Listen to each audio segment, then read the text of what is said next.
É isso aí. Vamos lá, galera. Como eu disse a vocês, né, o Enem, sabendo das minhas grandes habilidades de desenho, pediu esse desenho encomendado, né? Eu vou fazer questão de fazer ao vivo para vocês, ó. Uma das modalidades presentes nas Olimpíadas é o salto com vara. As etapas de um dos saltos de um atleta estão representadas na figura. Então, tu vê, o atleta corre com a vara, certo? Na etapa 1. Depois, o atleta encaixa a vara no furinho. Colocou a vara no furinho. Depois, ele se pendura na vara. Está lá no alto, olha só que beleza. Que movimento incrível. E depois ele cai no colchão satisfeito pelo belo salto, está feliz. Certo? Isso é o desenho do cara, né? É bem o meu estilo de desenhar. Tive um problema grave, né, na parte de educação artística quando era guri. Meus queridos, ele fala o seguinte: desprezando-se as forças dissipativas, resistência do ar e atrito, para que o salto atinja a maior altura possível, ou seja, o máximo de energia seja conservada, é necessário que, letra A energia cinética representada na etapa 1, ele está correndo, né? Energia cinética, seja totalmente convertida em energia potencial elástica na etapa 4. Quando ele está no chão lá, ó, é isso que importa, né? Que no final toda a energia cinética seja armazenada no colchão, né? Onde ele deita, né? O colchão deforma, né? E aí? O objetivo do salto com vara é deitar no colchão? Não. É deformar o colchão? Não. O objetivo do salto com vara é atingir uma grande altura. Ou seja, na etapa 4 até tem energia potencial elástica, mas não foi conservada. Se tivesse sido conservada na seguinte foto, né, o cara ia ser lançado pelo colchão no ar de novo, né? Não houve conservação de energia. Se tu já viu o salto com vara, tu percebe que quando o cara cai no colchão, ele até dá um saltinho, mas depois de 2 quicadinhas ele já está parado. Então aquele colchão não tem o objetivo de armazenar energia. Né? Foi uma sacanagemzinha, tentei te sacanear mesmo. Então, a energia cinética se converteu em energia potencial elástica na etapa 4. Na etapa 4 o cara já acabou a brincadeira. Então, não gostei, não achei razoável. Deve ter coisa melhor aí. Letra B. A energia cinética representada na etapa 2. Na etapa 2 ele ainda está correndo, porque a vara não deformou. Se a vara tivesse deformado, eu diria que ele já diminuiu a velocidade dele e está acumulando energia cinética na deformação da vara. Mas como a vara está reta, ainda não posso dizer que tem energia potencial elástica. Então, ainda é cinética, eu concordo. Seja totalmente convertida em potencial gravitacional na etapa 4. Aqui na etapa 4 tem energia potencial gravitacional? O cara está no chão, cara. Como é que vai ter energia potencial gravitacional? Ah, professor, é a altura do colchão. Não, mas eu tenho que vencer a altura da coisa que ele quer saltar, não o colchão. Ele deitaria no colchão pulando no chão. Deita no colchão. Então, não. Depois, a energia cinética representada na etapa 1, claro, ele tem que correr, seja totalmente convertida em energia potencial gravitacional representada na etapa 3. Na etapa 3 é que ele vai atingir a altura máxima, né, para poder passar por aquele sarrafinho. Então, com certeza, toda a energia cinética da corrida, o ideal é que fosse convertida em potencial gravitacional na hora que ele atinge a altura máxima. Ele está quase parado no ar naquele momento, né? Muito bem, isso me parece verdadeiro. Vamos analisar as outras por humildade. A energia potencial gravitacional é representada na etapa 2. Na etapa 2 o cara está no chão, pô. Como é que vai ter energia potencial gravitacional? Letra E. A energia potencial gravitacional é representada na etapa 1. Na etapa 1 ele está correndo no chão. Tem energia cinética, não gravitacional. Também é um absurdo. Verificamos que a única verdadeira é a letra C. Tu vê, né, cara, ele não desenhou a vara deformada em nenhum momento. Se eu tivesse feito, poderia ter acrescentado a ideia de energia potencial elástica, mas como isso não aconteceu, nenhuma que envolvia energia potencial elástica seria satisfatória. Continuando, 68. Considere a ação de se ligar uma bomba hidráulica elétrica para captar água de um poço e armazená-la em uma caixa d'água localizada a alguns metros acima do solo. As etapas seguidas pela energia entre a usina hidrelétrica e a residência do usuário podem ser divididas da seguinte forma. 1. Na usina, a água flui da represa até a turbina, que aciona o gerador para produzir energia elétrica. 2. Na transmissão, no caminho entre a usina e a residência do usuário, a energia elétrica flui por condutores elétricos. Na residência, A energia elétrica aciona um motor cujo eixo está acoplado ao de uma bomba hidráulica e ao girar cumpre a tarefa de transferir água do poço para a caixa. As etapas 1, 2 e 3 acima mostram de forma resumida e simplificada a cadeia de transformações de energia que se processam desde a fonte de energia primária até o seu uso final. A opção que detalha o que ocorre em cada etapa ele quer saber qual opção é verdadeira na descrição das transformações energéticas. Na etapa 1, a energia potencial gravitacional da água armazenada na represa se transforma em energia potencial da água em movimento na tubulação. Quando a água está em movimento na tubulação, a energia é chamada potencial? É chamada o quê? Cinética. Foi esse o erro desse item, depois ele continuou verdadeiro. A qual, lançada na turbina, causa a rotação do eixo do gerador elétrico e a correspondente energia cinética dá lugar ao surgimento da energia elétrica. O único detalhe feio desse item A é ele ter chamado a energia da água em movimento de potencial. Aquele foi o erro. O resto estava bem honesto. Tu vê que detalhezinho, né? Uma palavra deixou o item errado. Perigoso. Na etapa 1, parte do calor gerado na usina é usina termoelétrica? É usina nuclear? É usina solar, né? Ah, não, é hidrelétrica. Então por que está aquecendo, cara? Da onde o aquecimento? Usina hidrelétrica não gera aquecimento para gerar energia. Se as coisas aquecem lá é por atrito, mas não para gerar energia. O cara disse que aquece na etapa 1, não aquece nada não. Letra C. Na etapa 2, elétrons movem-se nos condutores que formam o circuito entre o gerador e a residência. Nesta etapa, parte da energia elétrica transforma em energia térmica por efeito Joule nos condutores e parte se transforma em energia potencial gravitacional. Olha, que parte da energia elétrica se transforma em efeito Joule, a gente sabe disso, as coisas esquentam quando são percorridas por corrente elétrica.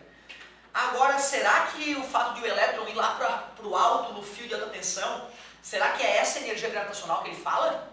Pô, pelo amor de Deus, a massa do elétron é idiota, é ridícula, é 10 na menos 31. Que energia gravitacional é essa? Aí quando o elétron vai escoar pelo fio, ele embala e aí alimenta a casa da pessoa. Não faz sentido a gente imaginar que o elétron vai ganhar energia potencial gravitacional porque subiu ou desceu o fio. Não. Essa parte da potencial gravitacional vai ocorrer na chegada da água, lá quando a água for do poço para a caixa d'água, não nos fios. Letra D. Na etapa 3, a corrente elétrica é convertida em energia térmica, necessária ao acionamento do eixo da bomba hidráulica. Uma bomba hidráulica precisa ser aquecida para bombear água? Não, né? Pode ser até na manivelada, se for o caso. Eu lembro que meu avô tinha uma bomba que quando não tinha vento, era catavento, era na mão. Hoje não tem vento e a caixa d'água está vazia. A gente ia ter que ir lá bombear. Ia bombeando com a mão e aí a água ia subindo, não precisava esquentar nada. Né? Então, o fato de dizer que a bomba hidráulica funciona por aquecimento é um grande delírio. Letra E. Na etapa 3, parte da energia se transforma em calor devido a forças dissipativas na tubulação. Sim, por incrível que pareça, quanto mais curvas tiver em encanamento da tua casa, mais energia tu vai gastar para bombear água. Só que tu não vai perceber, nossa, como o cano está quente, porque tu botou um joelho a mais. Na verdade, é um aumento de temperatura mínimo, mas vai acontecer. E também por efeito Joule no circuito interno do motor. Todo motor, né? Tu liga, bota a mão nele e está quente. Infelizmente, por efeito Joule, ele aquece um pouquinho. Outra parte é transformada em energia cinética da água na tubulação. Quando eu ligo a motobomba, a água tem energia cinética. Aumenta a sua energia cinética ao passar pela bomba. Faz sentido. E potencial gravitacional da água na caixa d'água. Como ele falou que a caixa d'água estava alguns metros acima do solo, de fato, parte dessa energia vai se transformar em energia potencial gravitacional. Então, o único item que descreve adequadamente as transformações energéticas é o item E. Questão boa, trabalhosa, tinha que ler, né? Era um texto grande cada item. Outra, né? Se o cara começa de baixo para cima, de repente, né, ele ganha alguns minutos aí, né? Só que como é que tu vai adivinhar quando é que tu vai começar pela letra A, pela letra B, pela letra C, né? Mas tem gente que usa essa técnica de fazer os concursos sempre de trás para frente. Porque, de repente, o autor, né, coloca a maioria das questões do meio para baixo, ou mais para o final. Mas vai que na distribuição das provas A, B e C, né, bem na tua prova, as questões corretas ficaram mais próximas do item A, né? Então, tu vê, às vezes, essas técnicas envolvem um pouco de sorte. 69. Página 20. Falava o seguinte: Os motores elétricos são dispositivos com diversas aplicações, dentre elas destacam-se aquelas que proporcionam conforto e praticidade para as pessoas. É inegável a preferência pelo uso de elevadores quando o objetivo é o transporte de pessoas pelos andares de prédios elevados. Neste caso, o dimensionamento preciso da potência dos motores utilizados nos elevadores é muito importante e deve levar em consideração fatores como economia de energia e segurança. Considere um elevador com 800 kg que, quando lotado com 8 pessoas ou 600 kg, precisa ser projetado. Para tanto, alguns parâmetros deverão ser dimensionados. O motor será ligado à rede elétrica que fornece 220 volts. Atenção! O elevador deve subir 10 andares em torno de 30 metros a uma velocidade constante de 4 metros por segundo. Para fazer uma estimativa simples da potência necessária e corrente que deve ser fornecida ao motor do elevador para que ele opere com lotação máxima, considere que a tensão seja contínua, que a aceleração da gravidade vale 10 metros por segundo ao quadrado e que o atrito pode ser desprezado. Neste caso, para o elevador lotado, a potência média de saída do motor do elevador e a corrente elétrica máxima que passa pelo motor serão, respectivamente, potência é energia com o passar do tempo. Que tipo de energia é essa para erguer as pessoas? Potencial gravitacional. Massa do elevador e das pessoas que o ocupam. 1.400, 800 mais 600, gravidade 10. Que altura as pessoas serão erguidas? 30 metros. A dica é nunca multiplicar antes do passo final, né? A energia eu já descobri. 1.400 que multiplica 10, que multiplica 30 joules. Como é que nós vamos descobrir quanto tempo o elevador demora para subir? O mestre Galileu nos ensinou velocidade e distância sobre tempo. A velocidade é 4 metros por segundo, a distância 30 metros. Vamos calcular o tempo, está dividido, passa multiplicando, está multiplicando, passa dividindo. O certo é nunca dividir antes do último passo.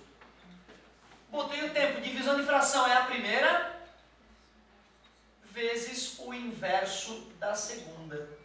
E aí, olha que delícia, 30, corta com 30, fica bem mais gostoso. 4 vezes 4, 16, vai 1, 4 mais 1, 5, 1, 2, 3. Joules por segundo, ou watts.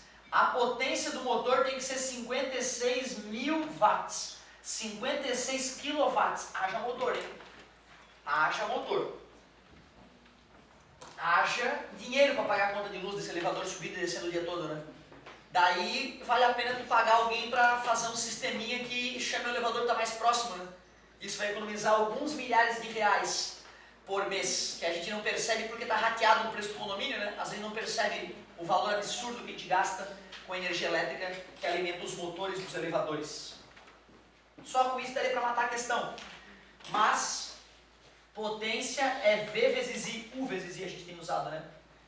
Como a potência do motor é 56.000 e a rede elétrica está operando em 220 volts, é só calcular o I. Está multiplicando, passa dividido. 254,54 ampere. Aproximadamente 255 ampere. Confirmando o item C. Só tem um detalhe. Uma aluna de Chapecó me questionou, professor, e energia cinética? Não tem energia cinética, já que o elevador tem massa e tem velocidade durante a subida? Eu, olha, parabéns, bacana, vamos analisar quanto é que tem energia cinética. Energia cinética é mv ao quadrado sobre 2. Massa do elevador, 1.400, velocidade que ele atinge, 4 ao quadrado dividido por 2. 4 vezes 4, 16, 16 dividido por 2, 8. 8 vezes 4, 32 foi 3, 8, 9, 10, 11. 11.200 joules de energia cinética.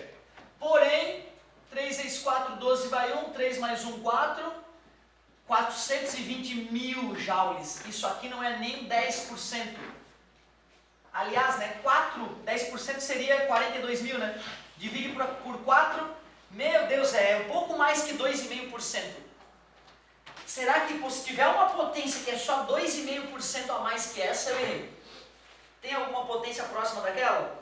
Não, a outra é 180, mostra que ele está ignorando a energia cinética. Na maioria dos casos, em que envolve potência que vai erguer um objeto, a gente ignora a energia cinética. Essa ideia também é famosa para calcular potência de turbina de avião.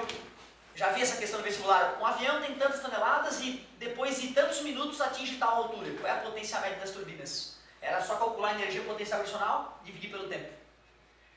Nesse caso do avião, se tu for analisar a energia cinética, tu vai ver que a energia cinética também tem um papel importante. Mesmo assim, geralmente é desprezado.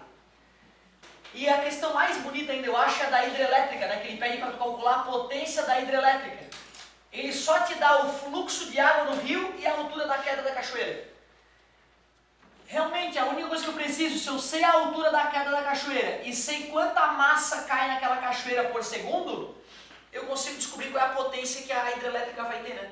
Incrível, né, cara? Inacreditável. Para tu saber se vale a pena instalar uma hidrelétrica, uma das coisas básicas para calcular a potência é a altura da queda d'água, fluxo de água naquele rio. Show! Então essa pergunta é bem famosa também. É só ter carinho para usar a ideia de potência. Vamos que vamos, questão 70. Lá na página 20. Como o projeto de mochila ilustrado na figura 1 pretende-se aproveitar na geração de energia elétrica para dispositivos eletrônicos portáteis parte da energia desperdiçada no ato de caminhar. As transformações de energia envolvidas na produção de eletricidade, enquanto uma pessoa caminha com esta mochila, pode ser esquematizado conforme ilustrado na figura 2. Mochila geradora de energia. O sobe e desce dos quadris faz a mochila gerar energia. Tu vê, tem umas molas lá atuando na mochila. Deve ser pelo vai e vem da coisa que está dando na mochila, né, que gera energia. E aí ele faz lá um outro desenhozinho. A energia, um tipo diferente de energia, né? A energia potencial se transforma em energia. Energia 1 que se converte depois em energia 2. Isso é a prova de que nada se cria, tudo se copia. Certo? Tu vê, né, cara? Não digitar energia, já digitei, tu já fez um quadradinho. Ctrl C, Ctrl V, apaga o potencial, bota 1. Ctrl C, Ctrl V, bota 2. Certo? E aí o errinho propagado demonstra o Ctrl C, Ctrl V. Eu faço todo dia, acontece nas melhores famílias. Então tá. Ele quer saber que energia 1 e que energia 2 são aquelas. Tem mais dados ali. A mochila tem uma estrutura rígida, semelhante à usada por alpinistas. O compartimento de carga é suspenso por molas colocadas na vertical, não tem aquilo mesmo. E quando tu caminha com a tua mochila, tu escuta as coisas sacudindo lá, né? Ele quer aproveitar esse vai e vem dos objetos para, em vez de arranhar os objetos ou aquecer a mochila, gerar energia. Interessante. Durante a caminhada, os quadris sobem e descem em média 5 centímetros. A energia produzida pelo vai e vem do compartimento de peso faz girar um motor conectado ao gerador de eletricidade. As energias 1 e 2 representadas no esquema anterior podem ser identificadas respectivamente como: primeiro, qual é o objetivo da mochila? Energia elétrica. Então a energia de saída, né, tem que ser elétrica, né? Independentemente de qualquer coisa, só pelo enunciado é elétrica. Como é que ele vai carregar o iPad dele, o computador dele com outro tipo de energia? Não dá. Se potencial deve ser a potencial elástica das molas e a potencial gravitacional do peso que vai e vem dentro da mochila, né? Se essa aqui é potencial, qual é a energia intermediária aí? Sim, ele falou que tem um motor é que gera movimento.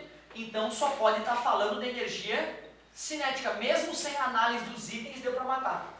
Letra A, cinética e elétrica, faz todo sentido. Na humildade, rapidamente, térmica e cinética. Tu imagina, caminha, a mochila esquenta, aí esquenta e gera energia.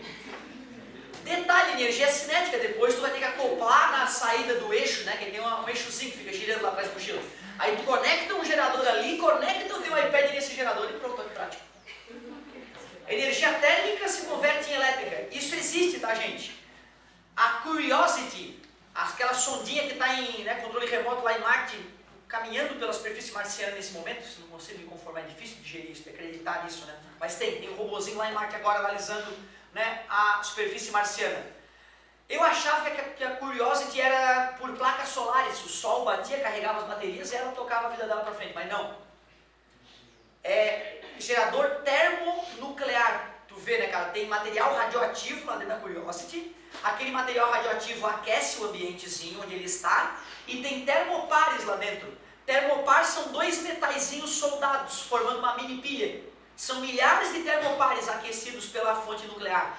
E aí esses termopares geram uma diferença de potencial, que alimenta os motores elétricos da Curiosity. Por que a gente não usa essa tecnologia fantástica de transformar calor em energia? Porque a eficiência é baixíssima, apenas 6-7% de eficiência. A NASA fez isso porque ela não está preocupada com a eficiência, ela está preocupada com a durabilidade. Esse sistema pode durar décadas sem manutenção, funcionando, gerando energia. É esse o objetivo. Então tu vê, não deve ser uma mochila termonuclear, né, galera? Né? Então gerar energia térmica e depois elétrica seria um absurdo. Não. Sonora. Ah, entendi, é o barulho. Aí o barulho gera energia térmica, esquenta, tu usa uma fonte termoelétrica e recarrega as coisas. Não. Radiante criativo esse cara, né, cara? Tu balança a mochila, ela emite radiação, ondas de rádio, micro-ondas, raios gama, e isso carrega os aparelhos. Também não. Às vezes nem é divertido. 71. Essa foi outra, além da primeira, que até eu entender que ele queria que eu aplicasse a conservação da quantidade de movimento, né, 64. Essa foi outra que até eu entender o que ele estava querendo, eu me senti um pouco inseguro. Quando comecei a analisar as alternativas, né, foi me dando uma insegurança. E depois eu fiquei calmo quando eu vi que só tinha um item realmente que era plausível. Olha que brincadeira lúdica. A figura a seguir ilustra uma gangorra de brinquedo feita com vela. Dá uma vela numa caixa de fósforo, deixa a criança se divertir. A vela é acesa. É mentira da gente, cancela. A vela é acesa nas duas extremidades. E inicialmente deixa uma das extremidades mais baixa que a outra. A combustão da parafina na extremidade mais baixa provoca a fusão. A parafina da extremidade mais baixa da vela pinga mais rapidamente que na outra extremidade.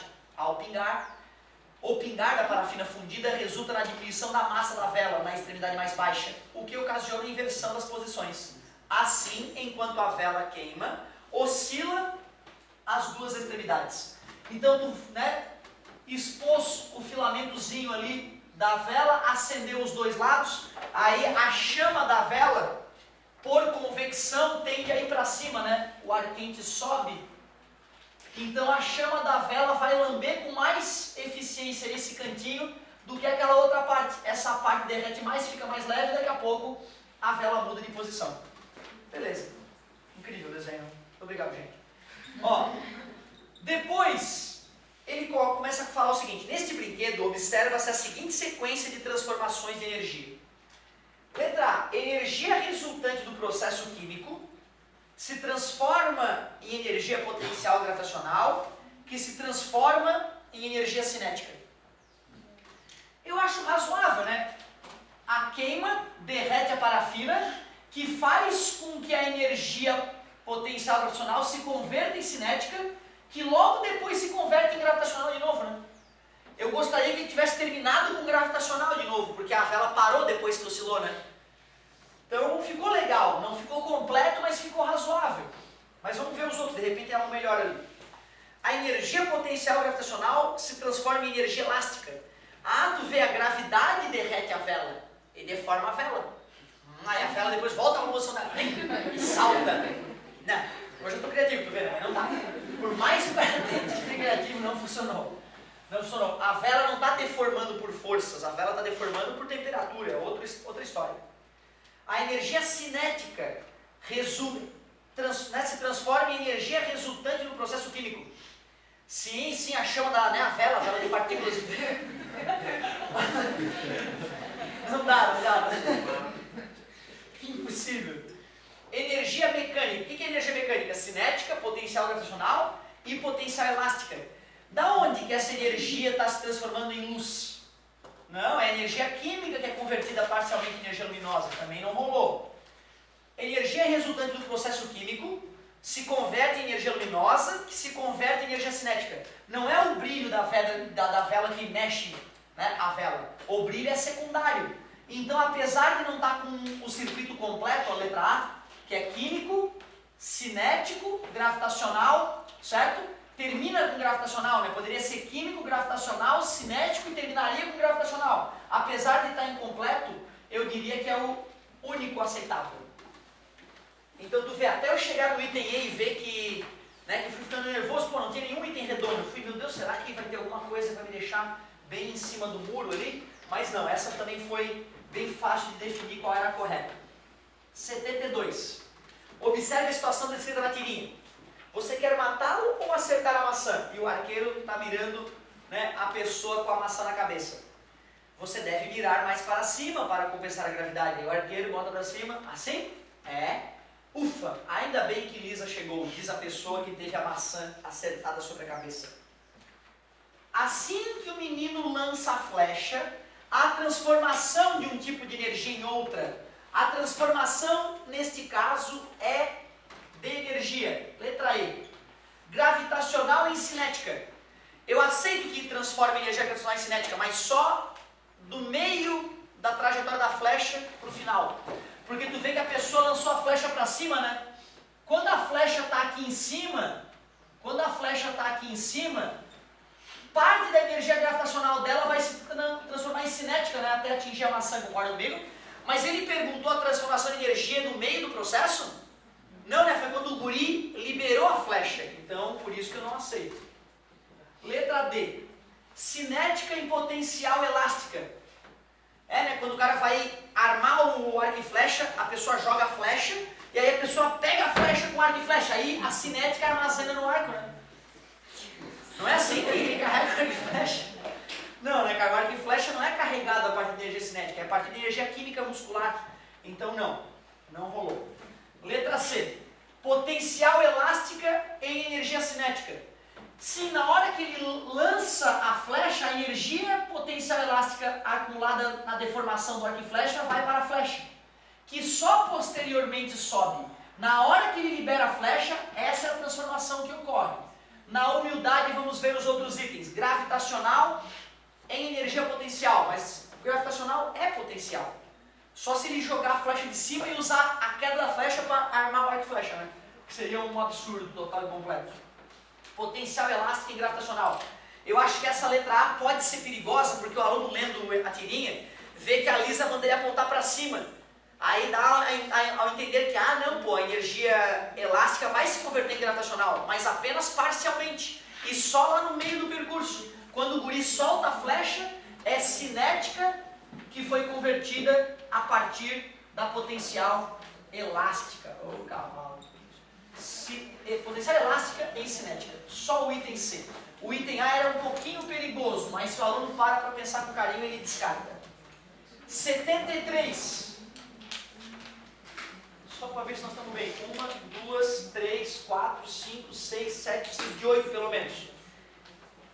A energia térmica liberada em processos de fissão nuclear pode ser utilizada na geração de vapor para produzir energia mecânica, que por sua vez será convertida em energia elétrica. A seguir está representado o esquema básico de uma usina de energia nuclear. O vapor é aquecido pelas pilhas nucleares, esse vapor passa na turbina do gerador que gera energia, só que esse vapor depois não pode ser jogado fora, que nem na Maria Fumaça lá que joga vapor aquecido para fora. Porque esse vapor não é água comum, é água pesada. O hidrogênio dessa água é deutério ou trítio, aquele hidrogênio que tem um próton e um nêutron ou um próton e 2 nêutrons. Mesmo que ela não tivesse entrado em contato com um material radioativo dentro do reator nuclear, ela já seria um pouco perigosa. Então ele não pode deixar essa água vazar em hipótese nenhuma. Tanto que a gente esfria ela no condensador, transforma ela de vapor em água de novo e joga ela no reator nuclear mais uma vez. Então essa água não foge do sistema, porque ela é radioativa, depois de ter passado principalmente pelo reator atômico. E tu vê depois que eu esfrio a água, eu esfrio com a água do rio, né? Ah, que gostoso, o rio vai ficar quentinho depois, que legal, cara. Os peixinhos vão adorar, né? Não, né, cara? Vai acabar com o rio ali. A galera da parte ambiental vai pegar os cálculos dos engenheiros, né? E vai dizer, não, cara, esse rio está esquentando demais, cancela, está proibida a tua usina. Aí o engenheiro faz uma reengenharia lá e fala, não, agora o rio só vai aumentar 2 graus. Tudo bem. Tem impacto ambiental, mas já não é tão absurdo o impacto ambiental, então tudo bem. A partir do esquema são feitas as seguintes afirmações. Então vamos analisar essas afirmações. 1. A energia liberada na reação é usada para ferver água, que como vapor a alta pressão, aciona a turbina. A reação nuclear aquece a água que vai tocar a turbina. Honesto. A turbina que adquire energia cinética de rotação é acoplada mecanicamente ao gerador para a produção de energia elétrica. Honesto.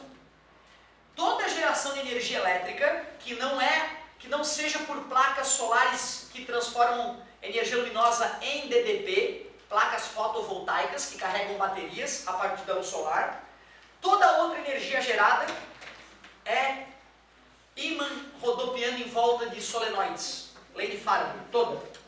A única coisa que muda é como que nós vamos girar o ímã. Se é um vento, se é a hidrelétrica, se é a água caindo, ou se é vapor aquecido por reatores atômicos. A água, depois de passar pela turbina, é pré-aquecida no condensador e bombeada de volta ao reator. O condensador é para esquentar a água, gente? Não, cara, o condensador condensa, transforma vapor em líquido. Para isso acontecer é uma reação exotérmica, eu tenho que retirar calor da água, a água tem que liberar calor. Então ali vai ocorrer o esfriamento, não o pré-aquecimento.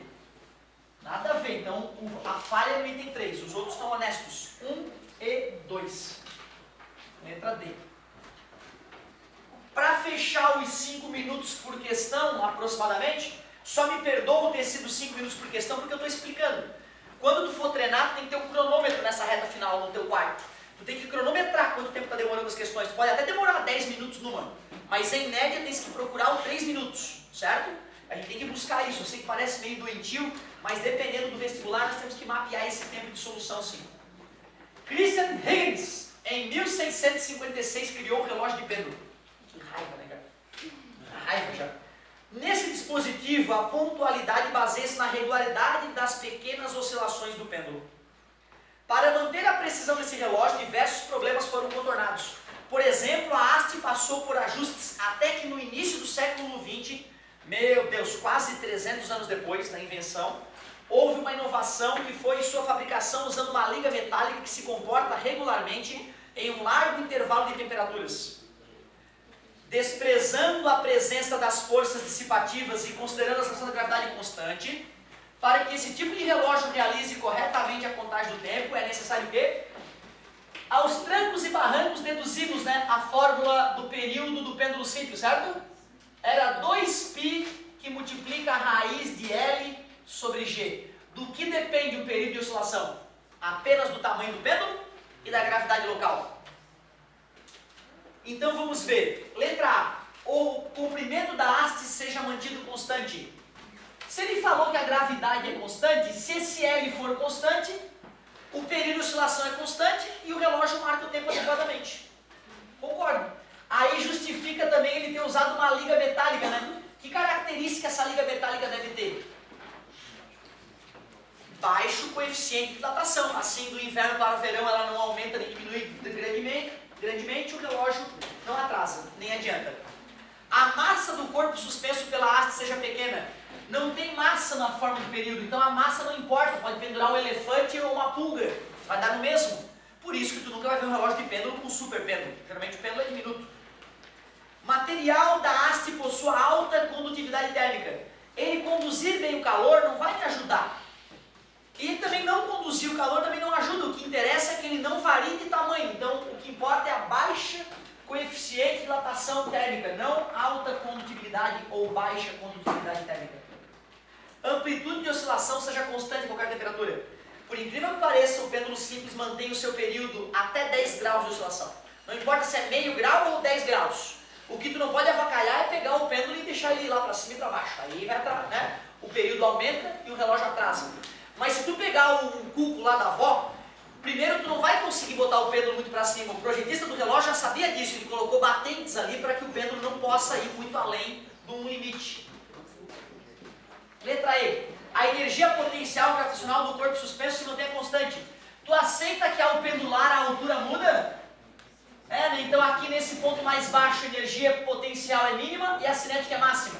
E nesses pontos mais altos a cinética é nula e a potencial é máxima. Está variando. Bom. Confirmamos que é a letra A. É o tamanho do pêndulo que deve ser mantido constante.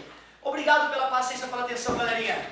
Sobrou ainda um bom serviço para o meu querido colega. Se não terminarem, depois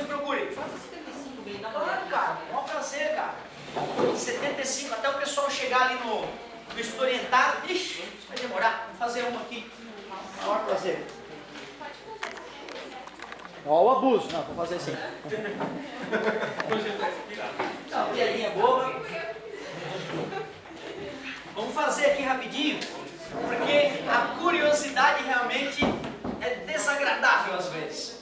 Vamos dar uma olhadinha. 75 na sequência. Alguns sistemas de segurança incluem detectores de movimento. Nesses sensores existe uma substância que se polariza na presença da radiação eletromagnética de certa região de frequência, gerando uma tensão que pode ser ampliada e empregada para efeito de controle. Ali era para ser um E, né? Não um A. Quando uma pessoa se aproxima do sistema, a radiação emitida por seu corpo é detectada por esse tipo de sensor. A radiação captada por esse detector encontra-se na região da frequência. Será que é a luz visível que ele detecta? Não, porque senão o escuro não detectaria e a gente quer descobrir a presença de alguém que quer se esconder de repente. Então a luz visível não seria legal. As pessoas emitem ultravioleta? Não, né? Poderia refletir um pouquinho de ultravioleta, certo? Mas, para que isso acontecesse, teria que ter uma fonte de luz ultravioleta para bater na pessoa e poder voltar. Ele não falou, é uma radiação que o corpo da pessoa emite. Infravermelho, né? Tudo emite infravermelho. Tudo emite infravermelho. E as pessoas emitem mais porque estão a maior temperatura do que o ambiente que as envolve. Então eu vou conseguir detectar as pessoas. Mas tu vê, se eu fizer um ambiente a 36,5 graus Celsius, vai ficar difícil distinguir a pessoa, né? Concorda? Porque aí o próprio ambiente vai emitir infravermelho também. Micro-ondas, né? Emitir micro-ondas não, né? Ondas de rádio, nós também não emitimos ondas de rádio, então tem que ser o infravermelho. 75, item C. E era o 77.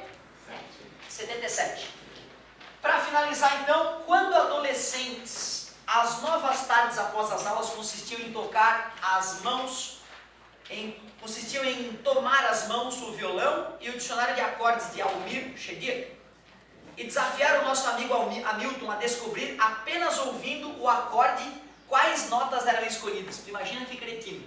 Tu vai lá perto de qualquer casa do violão, dedilha, e um animal escutando falar, tem dó, tem ré, é o acorde tal. Dá raiva, né, cara? Sempre perdíamos a aposta. Ele possui o ouvido absoluto. O ouvido absoluto é a característica perceptual de poucos indivíduos capaz de identificar notas isoladas sem outras referências. Isto é, sem precisar relacioná-las com outras notas de uma melodia.